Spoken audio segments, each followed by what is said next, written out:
Now, many people are concerned about inner well-being, and they're wondering about the importance of inner well-being.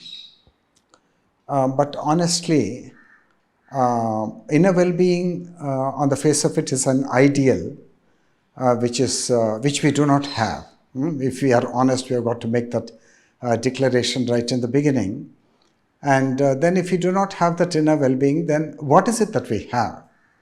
Now, what we do have is we have a lot of conflict, and we have a lot of chaos in our thinking, and we have a lot of hypocrisy, and we have an enormous amount of confusion. And with all these things we are living, because we seem to be living in a world and in a society where the existence of the inner man and the primordial importance of the inner man has been lost sight of. And instead, what are we doing? We are concerning ourselves with the outer man being defined by his professional success and by his body and his appearance, not only physically, but by the status in society, what his friends think of him, and how his position is perceived, and so on, and how much of money he's earning, and how well he stays connected with the community at large. These seem to be the variables we're concerned with. To our eyes and our perception, we don't even realize that there is an entity like the inner man, who is defined by his thinking and his feeling, and by the movement of the self and his conflict. And the truth is that the inner man is in great suffering and is in great chaos. And the question arises, can this chaos be understood, transcended, and ended? How do we do that? Now, Krishnamurti has drawn attention to the importance of the inner man. We have to start with self-knowing, and we have got to be true to ourselves.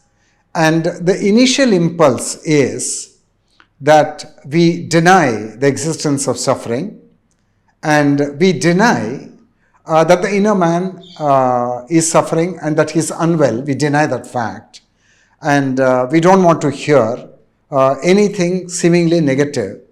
But in doing that, I believe we are failing to address the root of the problem of human sorrow and human suffering, which is always in the inner realm.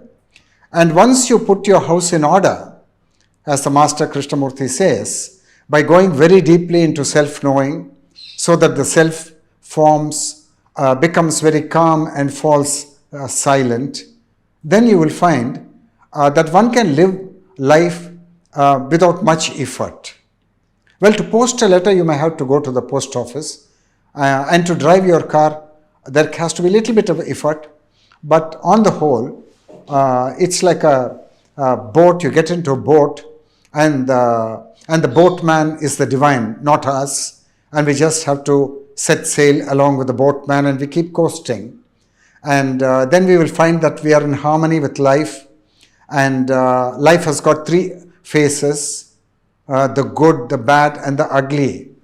And our usual tendency is want to be always good, want to be always recognized, and want to be always trouble-free. And we turn a blind eye to the bad side of life and the ugly side of life.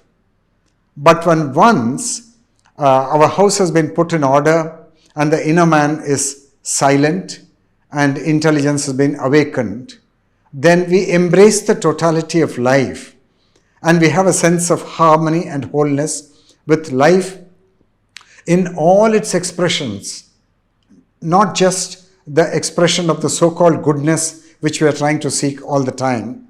Then there is a peculiar fullness of life, and there is a peculiar intensity of feeling.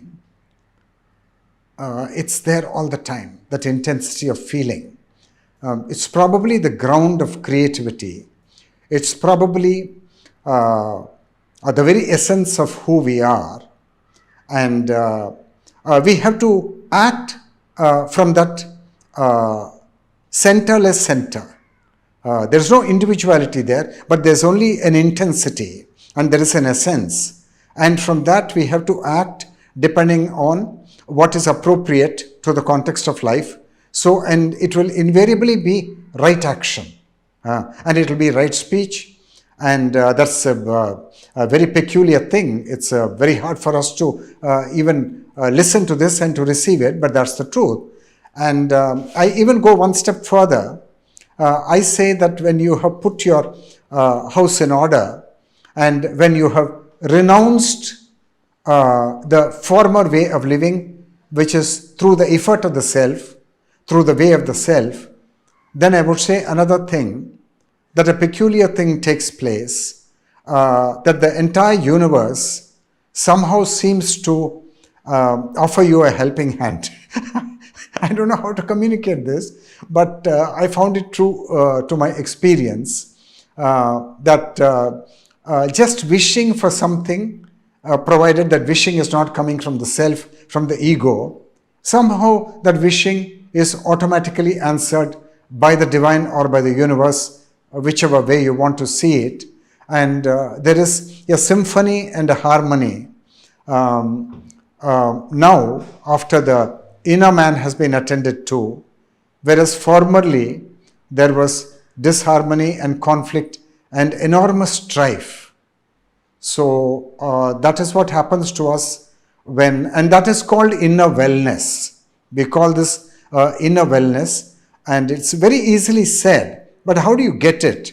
And you get it by paying attention to the drama which is happening in consciousness, the movement of the self, studying the movement of sorrow, studying the divisive activity of the self, and then it comes to pass that the self falls calm and silent, and then that's the milestone ushering in the new life, whereby there is going to be outer wellness as a result of this inner wellness.